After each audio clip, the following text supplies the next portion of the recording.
নমস্কার, শুরু করছি বেঙ্গল লাইন আর আপনাদের সঙ্গে রয়েছি আমি সানন্দা। যে ছবি আমরা সকাল থেকে আপনাদেরকে দেখাচ্ছি, গতকাল গভীর রাতে একেবারে ভারতের প্রত্যাঘাত, যে প্রত্যাঘাতের দিকে তাকিয়েছিল গোটা দেশ, যে কবে প্রত্যাঘাত হবে, 15 দিন পর সেই প্রত্যাঘাতের ছবি উঠে এলো। একেবারে নিখুঁত পরিকল্পনা, টার্গেটের পিন পয়েন্টে একেবারে অ্যাটাক করলো ভারতীয় সেনাবাহিনী। নটা একেবারে জঙ্গি ঘাঁটি একেবারে মাটিতে মিশিয়ে দিল ভারতীয় সেনাবাহিনী। এবং তারপরে আমরা দেখেছি যে একের পর এক মিটিং নৌবাহিনীর সঙ্গে, বায়ুসেনা প্রধানের সঙ্গে। এবার অনেকটাই স্পষ্ট হচ্ছে যে কেন এই বারবার নৌসেনা বায়ুসেনা প্রধানের সঙ্গে বৈঠক করছিলেন প্রধানমন্ত্রী নরেন্দ্র মোদী। আচমকা প্রত্যাঘাত, যেখানে মক ড্রিলের একটা মহড়ার ঘোষণা করা হয়েছিল, যে নির্দেশিকা জারি হয়েছিল, তার মধ্যে গভীর রাতে এরকম একটা আচমকা প্রত্যাঘাত, এবং সেই প্রত্যাঘাত করা হলো একেবারে জঙ্গি ঘাঁটিগুলোকে টার্গেট করে, এবং একেবারে নিখুঁত পরিকল্পনা। এর আগেও আমরা দেখেছি উড়ি বালাকোটের মতো আমরা দেখেছি, কিন্তু তার থেকে কিন্তু অনেকটাই আলাদা, অনেকটাই নিখুঁতভাবে পরিকল্পিতভাবে হামলা চালানো হলো, ভারত প্রত্যাঘাত করলো। এবং সেখানে বারবার যে ছবি দেখা যাচ্ছে, যে কোনো সময় দেখা যাচ্ছে মুজাহিদিন লস্করি তৈবা এবং কোনো সময় জৈশ-ই মোহাম্মদ, এবং দেখা গেছে যে একেবারেই আমরা দেখেছি হিজবুর মুজাহিদিন, এবং তিনটে জঙ্গি সংগঠন, তাদেরকে একেবারে টার্গেটের একেবারে মূল টার্গেট করা হলো। অর্থাৎ জঙ্গিদের শুধুমাত্র যে তাদেরকে আক্রমণ করা বা প্রত্যাঘাত করা সেটাই শুধু বিষয় নয়, একেবারে জঙ্গিদের সমূলে উৎখাত করা, এটাই উদ্দেশ্য ছিল। তাই এতটা দিন সময় লাগলো একেবারে পরিকল্পনা করতে, যে পরিকল্পনা অনেক আগে থেকেই শুরু হয়েছিল। 22শে এপ্রিল যে ঘটনা আমরা দেখেছিলাম, পেহেলগাঁওয়ে যে ঘটনা ঘটেছিল, নৃশংস ঘটনা, যেখানে একেবারে ধর্মীয় পরিচয় জেনে হিন্দু পুরুষদের নিধন করা হয়েছিল, এবং আমরা দেখেছিলাম যে কিভাবে স্ত্রীরা হারিয়েছিলেন তার স্বামীকে, এবং বাবারা সন্তান হারিয়েছিলেন বাবাদের। সেই একেবারে নিরীহ মানুষদের ওপর যেভাবে আমরা দেখেছি হামলা চলেছে, তার প্রত্যাঘাত চেয়েছিল ভারত। কিন্তু এতটা সময় লাগলো, 15 দিন সময় লাগলো।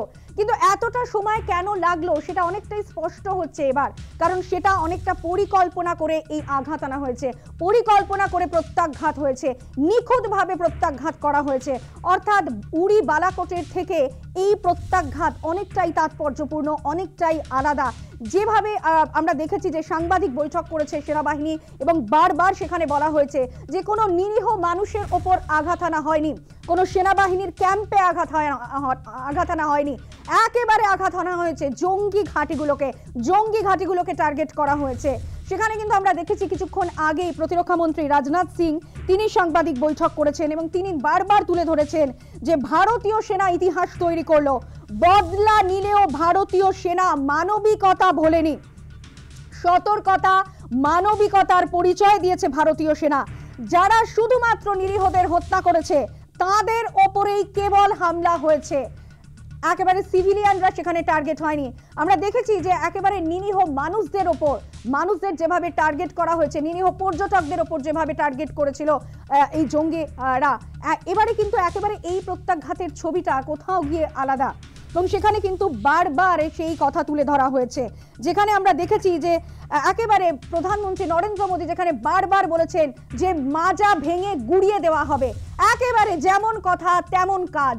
যে ছবি আমরা দেখছি গতকাল গভীর রাত থেকেই আমরা দেখেছি যে যেভাবে একের পর এক নটা জঙ্গি ঘাঁটি একেবারে মাটির সঙ্গে মিশিয়ে দেওয়া হলো, মাটিতে গুড়িয়ে দেওয়া হলো, অত্যন্ত তাৎপর্যপূর্ণ।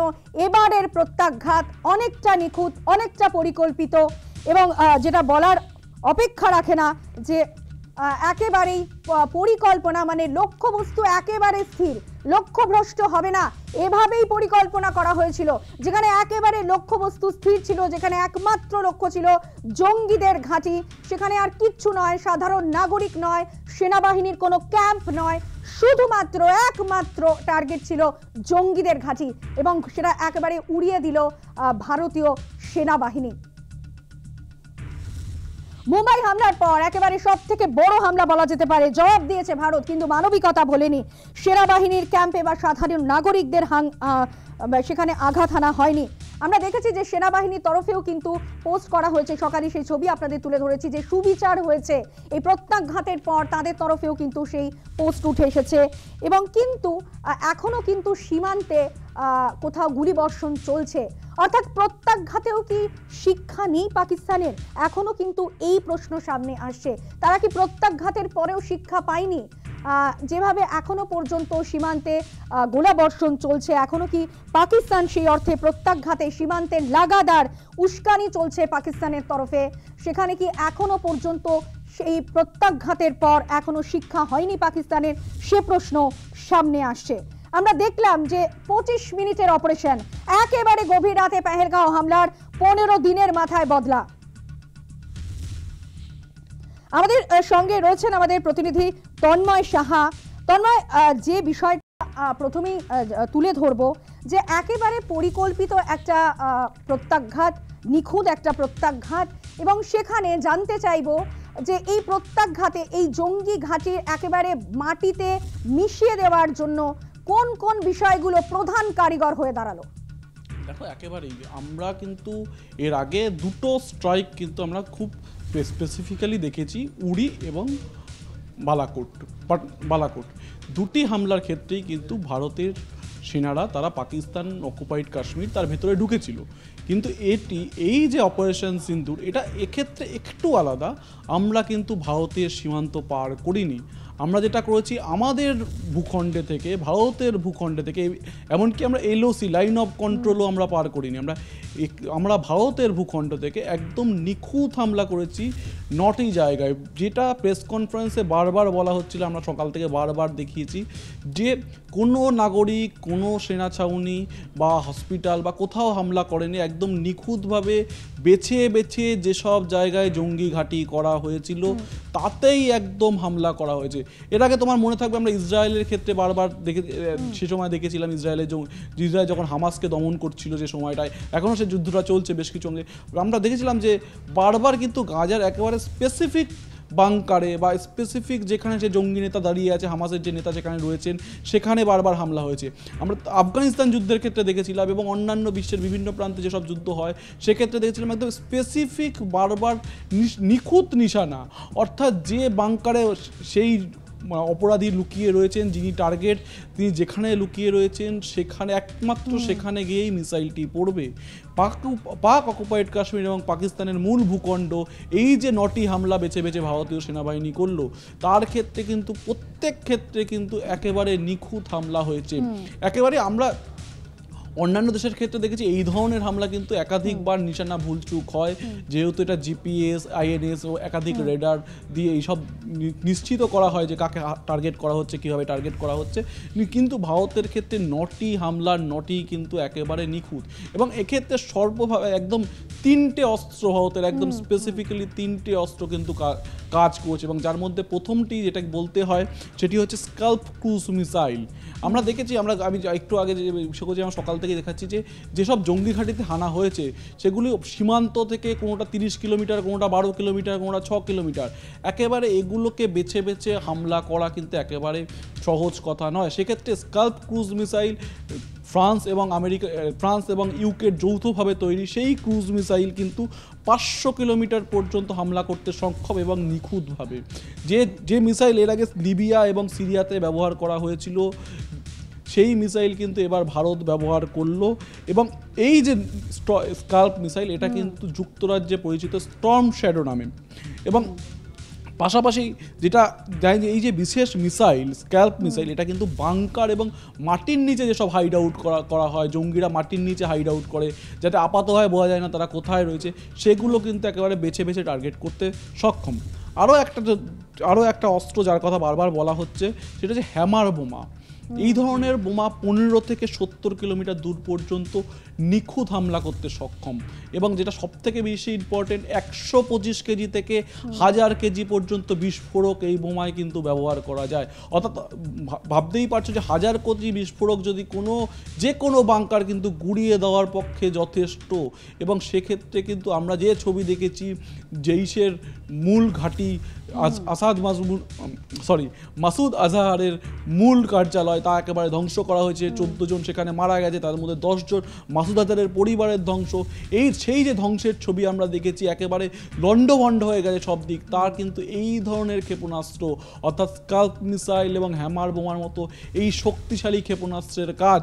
এবং একই সাথে এই যে হ্যামার বোমা তা ফরাসি সংস্থা সাফরান ইলেকট্রনিক্স অ্যান্ড ডিফেন্স তারা তৈরি করে, এবং শহর, বিশেষ করে শহর এবং পাহাড়ি এলাকায়, এবং এই ক্ষেত্রে পিওকের বিভিন্ন অংশ আমরা জানি পাহাড় এলাকা এবং মুজফফরাবাদের মতো শহর, এই সব জায়গায় কিন্তু এই টেরেইনগুলো বেশ কিন্তু আক্রমণ করতে বেশ কিন্তু বেগ পেতে হয়। সেক্ষেত্রে এই ধরনের হ্যামার বোমা কিন্তু অত্যন্ত কার্যকরী ভূমিকা নেয়, এবং এক্ষেত্রেও নিয়েছে, এবং স্পেসিফিক্যালি 9খানা টার্গেটে কিন্তু একেবারে নিখুঁত লক্ষ্যভেদ। যে কথাটা বারবার বলছি, বহু দেশ বহুবার এই ধরনের হামলা করেছে, তাদের কিন্তু 100% সাফল্য কিন্তু খুব কম ক্ষেত্রে, কিন্তু ভারতের ক্ষেত্রে কিন্তু সেই 100% সাফল্য এসেছে। এবং আরও একটি জিনিসের কথা বারবার বলতে হয়, সেটা হচ্ছে কামাকাজি ড্রোন। এই ড্রোনটা স্বয়ংক্রিয়ভাবে কিন্তু লক্ষ্যবস্তুতে আঘাত আনতে সক্ষম, এবং পাশাপাশি কোনো বস্তু, কোনো টার্গেট যে যদি গাড়িতে থাকে বা নড়াচড়া করে বা তার অবস্থান পরিবর্তন করে, তাকেও কিন্তু ডিটেক্ট করে খতম করতে পারে, অর্থাৎ একেবারে নিজের মতো করে করতে পারে। যদিও সেটা অন্যভাবেও সেটাকে কন্ট্রোল করা যায়, পেছন থেকেও কন্ট্রোল করা যায়, এবং এটা অটোমেটিক্যালিও কন্ট্রোল হয়। অর্থাৎ এই ড্রোন কিন্তু একেবারেই লাইট ওয়েট ড্রোন, অত্যন্ত নিচু থেকে ঘুরতে পারে, রাডারে সহজে ধরা পড়ে না, ফলে কিন্তু এই ড্রোনকে কিন্তু চিহ্নিত করা কিন্তু বেশ মুশকিল। এবং এই ক্ষেত্রে বারবার যেটা বলা হচ্ছে যে পাকিস্তানের এয়ার ডিফেন্স সিস্টেম, যা তারা বারবার গর্ব করেছে যে আমাদের এয়ার ডিফেন্স সিস্টেম আছে, আমাদের এয়ার ডিফেন্স সিস্টেম আছে, নটির কোনো ক্ষেত্রেই কিন্তু তাদের কোনো এয়ার ডিফেন্স সিস্টেম কাজ করেনি। এবং যে 24টা মিসাইল আঘাত আনা হয়েছিল, তার কতগুলো তারা অ্যাকচুয়ালি করতে পেরেছে, তাদের দাবি বহু আছে, কিন্তু সেগুলো কিন্তু তারা কিছু করতে পারেনি বলে এখনো পর্যন্ত জানা যাচ্ছে। অর্থাৎ তাদের এয়ার ডিফেন্স সিস্টেমকে আমরা একেবারে প্রযুক্তিগতভাবে ধোঁকা দিয়েছি।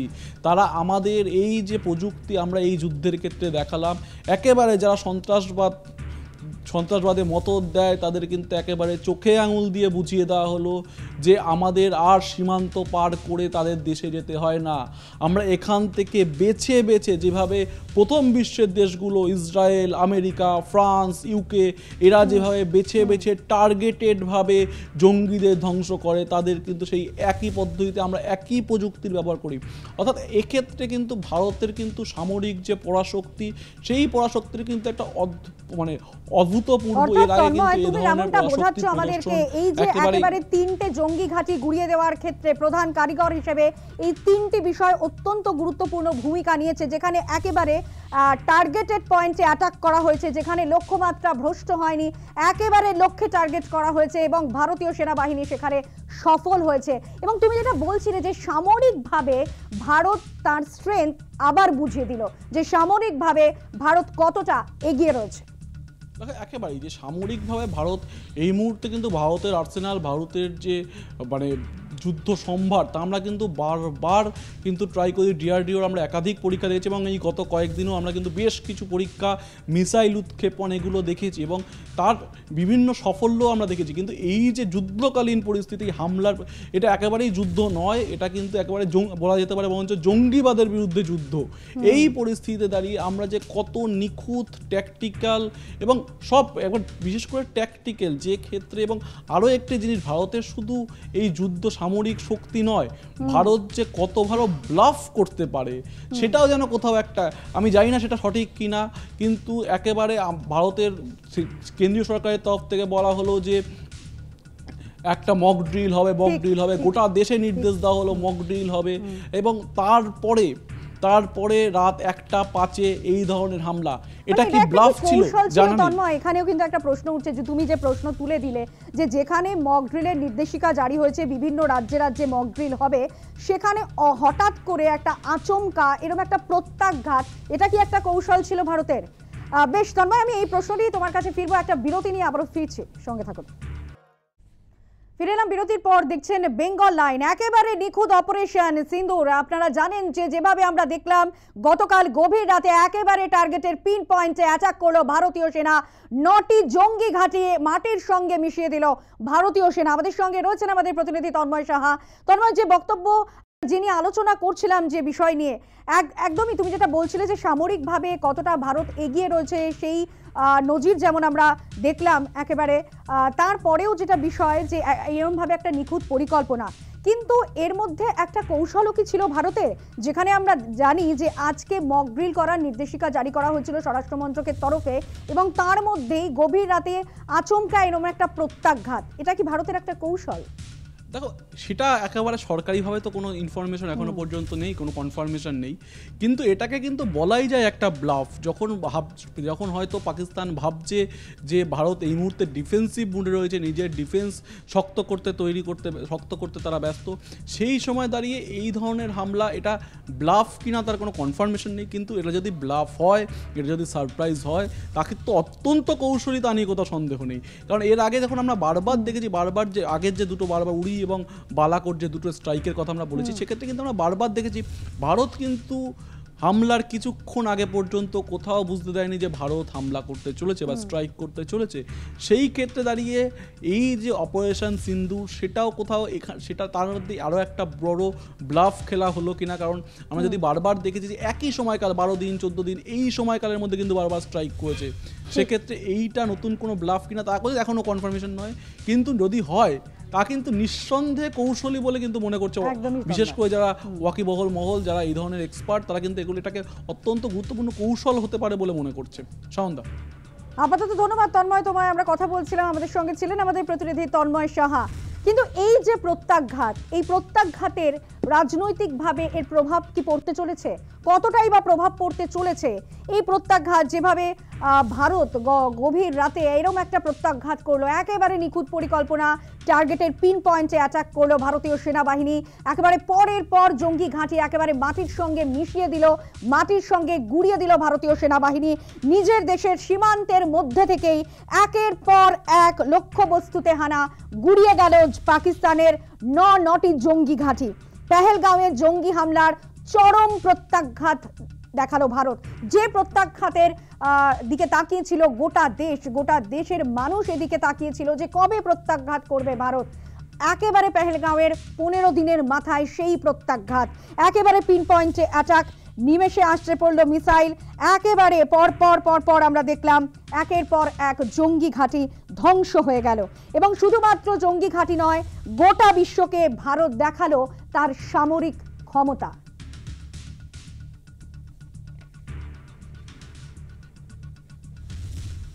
আমরা দেখেছিলাম বালাকোটের অপারেশন, আমরা দেখেছিলাম উরির সার্জিক্যাল স্ট্রাইক, এবং এই দুই স্ট্রাইকের চেয়ে অনেক বেশি নিখুঁত এবং ব্যাপক এই প্রত্যাঘাত, এমনটাই মনে করছে রাজনৈতিক মহল, ওয়াকিবহল, তারা মনে করছে যে এই প্রত্যাঘাত অনেক বেশি নিখুঁত।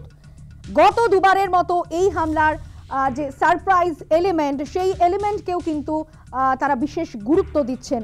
অর্থাৎ শুধুমাত্র সন্ত্রাসবাদী নয়, মানে তাদের আশ্রয়দাতা পাকিস্তানকেও কিন্তু ঠাড়ে ঠোড়ে বুঝিয়ে দেওয়া হলো যে সামরিক ক্ষেত্রে ভারতের শক্তি এবং সামর্থ্যের কথা।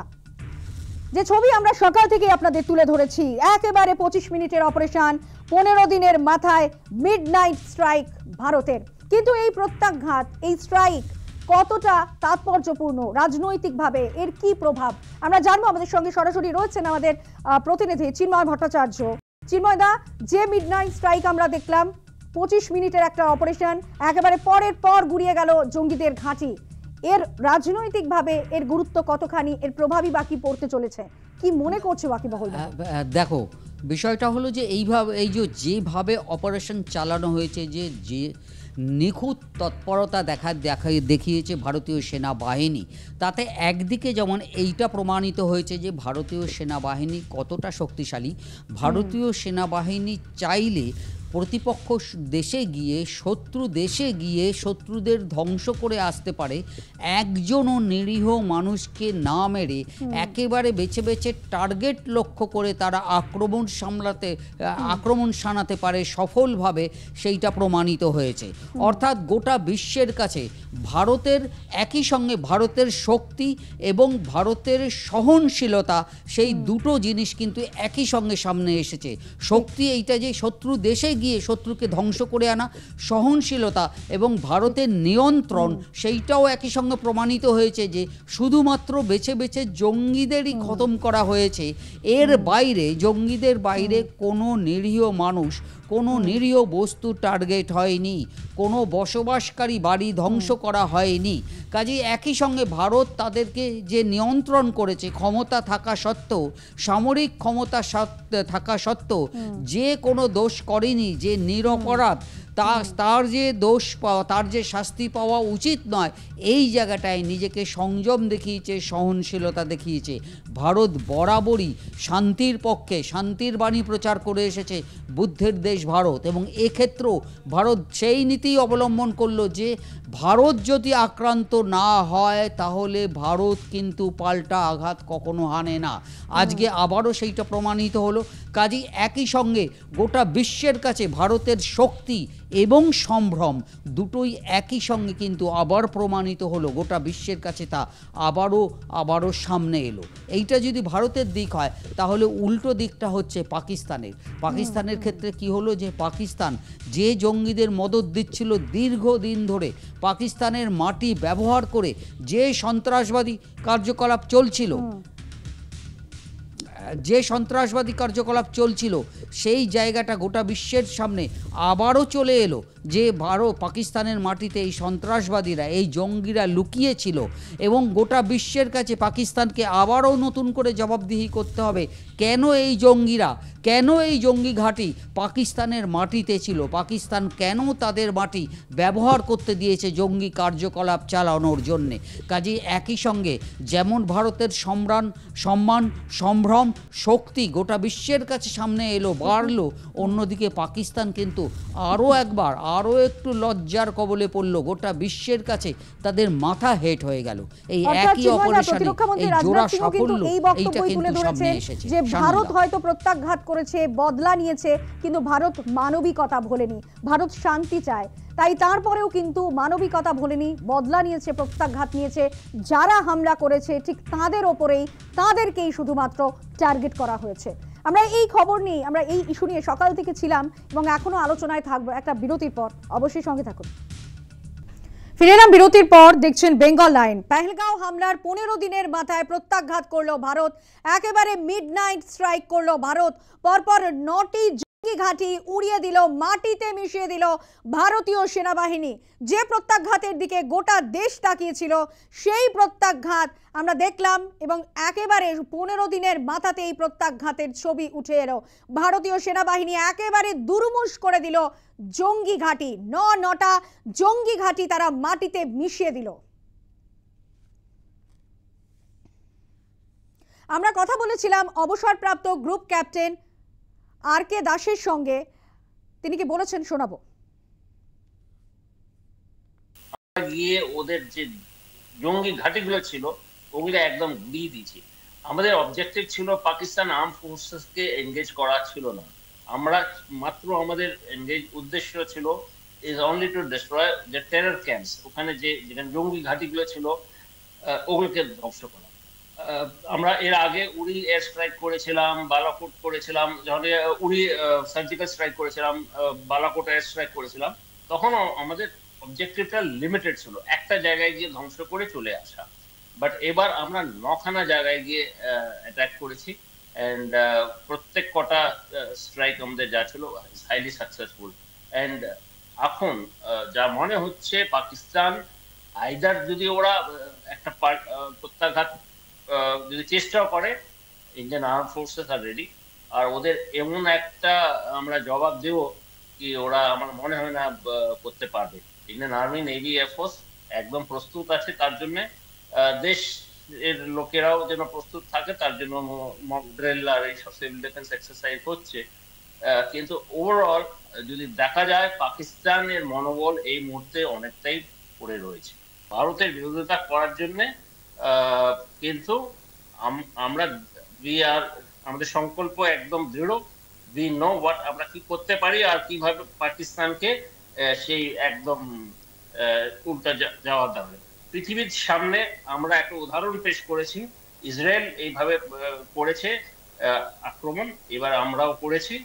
তো ইসরায়েল এন্ড ইন্ডিয়া আর প্রবাবলি দ্য টু কান্ট্রিজ যারা নাকি এই ধরনের mission against a well guarded nation পাকিস্তানকে আমি বলবো না কি একটা হালকা কান্ট্রি, ওদের যে এমনিতে আর্ম ফোর্সেস আর বেশ মোটামুটি ভালোই ওয়ার্ল্ডের মধ্যে র্যাঙ্কিং আছে, আর ওদের ভালোই শক্ত, বেশ পাওয়ারফুল, কিন্তু we have gone across and carried out the strikes successfully. So it is a খুব বিরাট ব্যাপার ভারতের আর্ম ফোর্সেসের জন্য and the government of India. PSF এর প্রাক্তন ডিজি এস কে মিত্র তিনি কি বলেছেন একবার নজর রাখবো।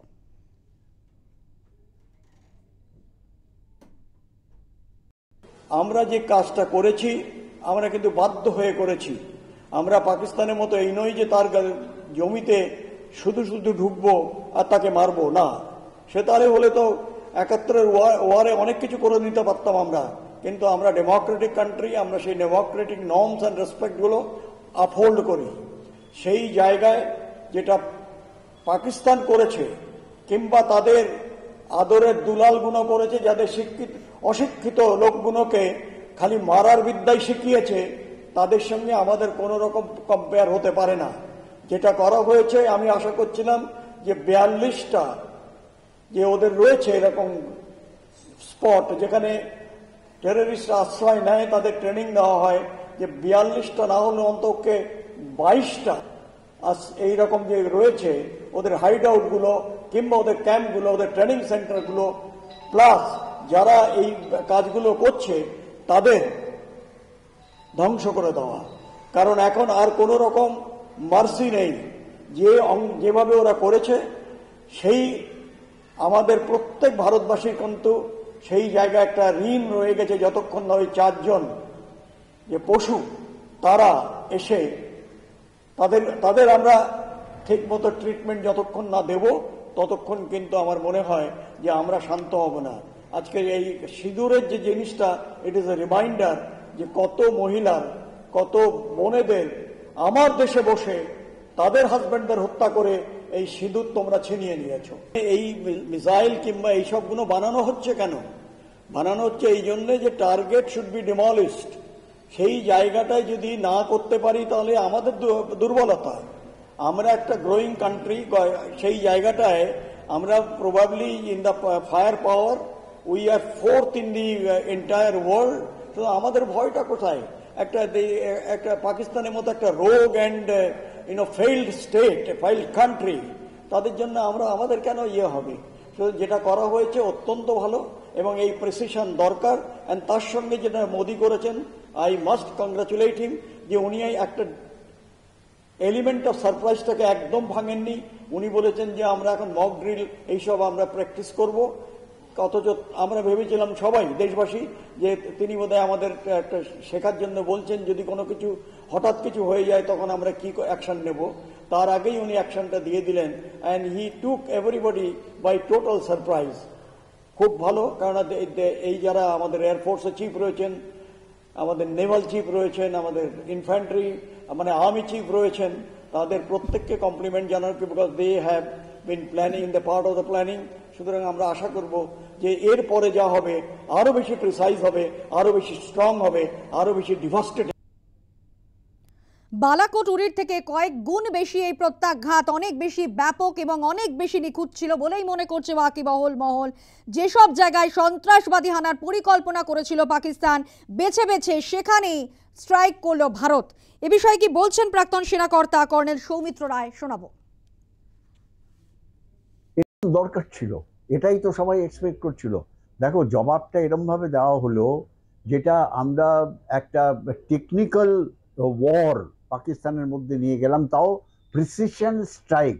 তার মানে 9 জায়গায় যেখানে আমরা স্ট্রাইক করলাম, এই 9 জায়গা আগের থেকে আমাদের কাছে স্পেসিফিক ইনফরমেশন ছিল যে এই জায়গাগুলো হচ্ছে পাকিস্তানের টেররিস্টের জন্মস্থান। শুধু জন্মস্থান না, এই জায়গাগুলোতে পাকিস্তান টেররিস্টদের রিক্রুট করা হয়, ট্রেন করা হয়, আর্ম করা হয়, তারপর তাদের টার্গেট দিয়ে ছড়িয়ে ছিটিয়ে জম্মু অ্যান্ড কাশ্মীরের মধ্যে পাঠানো হয়। তারা গত 2 বছর ধরে ভারতবর্ষের জম্মু অ্যান্ড কাশ্মীরের মধ্যে যে ধরনের টেররিস্ট অ্যাক্টিভিটিসগুলো হচ্ছিল তার জন্য দায়ী ছিল। আমাদের কাছে স্পেসিফিক ইনফরমেশন ছিল, কিন্তু আমরা দেখালাম পুরো বিশ্বকে যে আমরা ইন্টারন্যাশনাল বর্ডার পার না করে, আমরা লাইন অফ অ্যাকচুয়াল কন্ট্রোল পার না করে ভারতবর্ষের মধ্যে থেকেই এই প্রিসিশন টার্গেটগুলোকে হিট করলাম, only to destroy Pakistan terrorist hub and terrorist. তাই এটা একটা ঐতিহাসিক মিলিটারি প্রিসিশন, যেখানে আমাদের এয়ারফোর্স আর আর্মি কোঅর্ডিনেট করে এই অ্যাকশনটা। কিছুক্ষণ আগেই সাংবাদিক বৈঠক করেন প্রতিরক্ষা মন্ত্রী রাজনাথ সিং। ভারতীয় সেনা ইতিহাস তৈরি করলো, কোনো নাগরিকের বাড়িতে হামলা হয়নি, সতর্কতা মানবিকতার পরিচয় দিয়েছে ভারতীয় সেনা। সফল অপারেশন সিন্দুর, বদলা নিলেও ভারতীয় সেনা মানবিকতা ভোলেনি, এমনই বক্তব্য প্রতিরক্ষা মন্ত্রী রাজনাথ সিং এর। শোনাবো। सटीकता, सतर्कता और संवेदनशीलता के साथ कार्रवाई की है।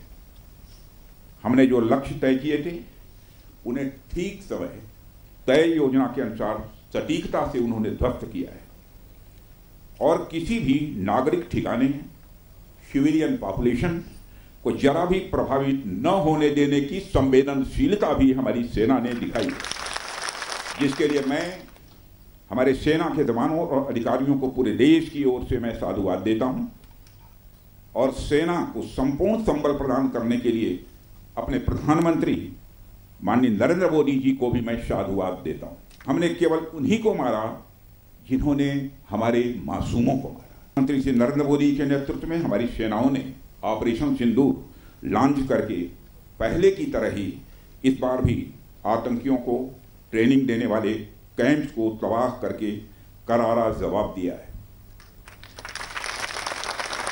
भारत ने अपनी सरजमी पर हुए हमले का जवाब देने के लिए अपने राइट टू रेस्पॉन्ड का इस्तेमाल किया है और हमारी यह कार्रवाई बेहद सोच समझकर सधे हुए तरीके से की गई है। आतंकियों के हौसले पस्त करने के उद्देश्य से यह कार्रवाई महज उनके कैंप्स और इंफ्रास्ट्रक्चर तक ही सीमित रखी गई है। मैं पुनः हमारे आर्म्ड फोर्सेस के शौर्य को मैं नमन। নিরীহদের হত্যা করেছে যারা, তাদের ওপরেই একমাত্র হামলা হয়েছে, তবে যুদ্ধের জন্য তৈরি থাকতে হবে ভারতকে, এমনই বক্তব্য রাখলেন প্রতিরক্ষা মন্ত্রী রাজনাথ সিং। এবার আমরা যে বক্তব্য শুনবো ব্রিগেডিয়ার পি.কে. সান্যাল, তিনি কি বলছেন এ বিষয়ে শোনাবো। আমরা চারটে টার্গেট, যেটা পাকিস্তানের পাঞ্জাব প্রভিন্সে, আর পাঁচটা যেটা পিওকেতে, এই সব জায়গায় অ্যাটাক হলো। 21টা টার্গেট আমরা অ্যাটাক করলাম। তারপরে আমরা দেখলাম যে কি এফেক্টটা হয়েছে। পাকিস্তানও অনেক কিছু বলেছে আমাদের, যে ওরা নাকি 5টা ইন্ডিয়ান জেট মেরে নামিয়েছে, অনেক পাকিস্তান ইন্ডিয়ান ট্রুপসদের ধরেছে, আর বাকি সব কথা বলেছে। আর এটাও বলেছে যে যদি আর যখন ইন্ডিয়া অ্যাটাক করবে, প্রতিঘাত করবে, তার পাল্টা জবাব আমরা দেব। যাই হোক, আমরা যা করার করেছি আজকে, আর এখন আমরা অপেক্ষা করছি পাকিস্তান কিরকম ভাবে, কখন, কোন জায়গায় জবাব দেবে। ইন্ডিয়া এর জন্য প্রিপেয়ার্ড আছে, তৈরি আছে। পাকিস্তানের ইন্টারনাল অবস্থা খুব যে একটা ভালো নয়। পাকিস্তানে যে ভেতরকার একটা যে গন্ডগোল চলছে, পাকিস্তান এক হয়ে বেঁচে থাকবে কিনা লোকেরা এই প্রশ্ন করছে। বালাকোট, নর্থ ওয়েস্ট প্রভিন্স, পখতুনিস্তান, পাক অকুপাইড কাশ্মীর, হয়তো সিন্ধও আলাদা হওয়ার চেষ্টা করছে। আর এর উপরে ইন্ডিয়ার হামলা আসবে করে পাকিস্তান অলরেডি জেনে গিয়েছিল। পাকিস্তানের ওপর আমরা হামলা করেছি, এখন অপেক্ষা করছি পাকিস্তান কি করবে। এই অভিযানের নাম দেওয়া হয়েছিল অপারেশন সিন্দুর। সূত্রের খবর, সামরিক অভিযানের নামকরণ করেছেন স্বয়ং প্রধানমন্ত্রী নরেন্দ্র মোদী। আপনারা জানেন যে এই গাঁও হামলা, যেখানে একেবারে সিঁদুর মুছে গিয়েছিল নিহতের স্ত্রীদের মাথা থেকে, প্রাণাধিক সেই মানুষগুলোকে হয়তো আর ফিরে পাওয়া যাবে না, কিন্তু হত্যাকারীকে বধ করে সেই শোকের আগুনে একটু হলেও শান্তি ফেরানো গেল, এমনটাই মনে করছেন সমাজকর্মীরা। 22 এপ্রিল জঘন্য জঙ্গি হামলা, নৃশংস জঙ্গি হামলায় সিঁদুর মুছে গিয়েছিল 25 ভারতীয় নারীর। বেছে বেছে হিন্দু পর্যটকদের খুন করা হয়েছিল, হিন্দু পুরুষদের নিধন করা হয়েছিল। 15 দিনের মাথাতে সেই ঘটনারই প্রতিশোধ নিল ভারতীয় সেনাবাহিনী।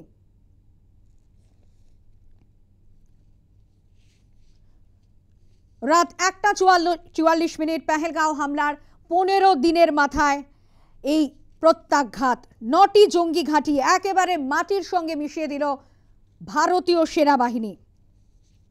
পাকিস্তানের 4টি এবং পাক অধিকৃত কাশ্মীরের 5টি জঙ্গি ঘাঁটি একেবারে গুড়িয়ে দেওয়া হয়েছে। 25 মিনিটে দুর্মুশ করা হলো একেবারে যে ছবি আমরা দেখলাম জঙ্গি ঘাঁটিগুলোকে। পেহেলগাঁওয়ের 15 দিনের মাথায় হামলা, পাক জঙ্গি ঘাঁটি লক্ষ্য করে ক্ষেপণাস্ত্র, নিমেষে উধাও একাধিক ঘাঁটি। কাশ্মীরের মুজফ্ফরবাদে ভারতের বদলা এবং পাকিস্তানের বহালপুর। ভারত বদলা নিল 9টি জায়গায় হামলা। 20 যুদ্ধবিমান থেকে 24 মিসাইলে হামলা, 12 সুখোই এবং 8 রাফালের হামলা। বিশ্বে বেনজির দক্ষতার নজির। সাম্প্রতিককালে সবচেয়ে বড় প্রত্যাঘাত বলা যেতে পারে। উড়ি বালাকোটের থেকেও তা কয়েক গুণ বেশি, কয়েক গুণ ভয়ঙ্কর। ইয়াসরাইকে উড়ে গেছে জৈশ-ই মোহাম্মদ, লস্কর-ই তৈবার একাধিক ঘাঁটি। এরই পাশাপাশি এই প্রত্যাঘাতে একেবারে ধূলিসাৎ হয়ে গিয়েছে হিজবুল মুজাহিদিনের ডেরাও। সন্ত্রাসবাদীদের আঁতুড়ঘর একেবারে নিশ্চিহ্ন করে দিয়েছে ভারতীয় সেনাবাহিনী।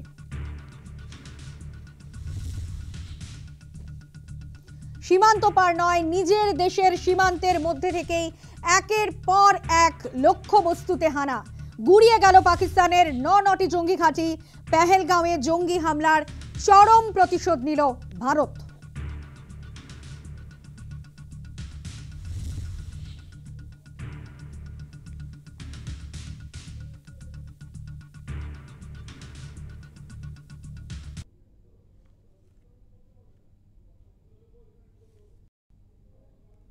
আমরা এই খবরে অবশ্যই থাকবো, তবে বেঙ্গল লাইন এখন এই পর্যন্তই। এরপর দেখুন নিউজ এক্সপ্রেস এবং ঠিক রাত 8টায় দেখুন নেশন টাইম পম্পের সঙ্গে।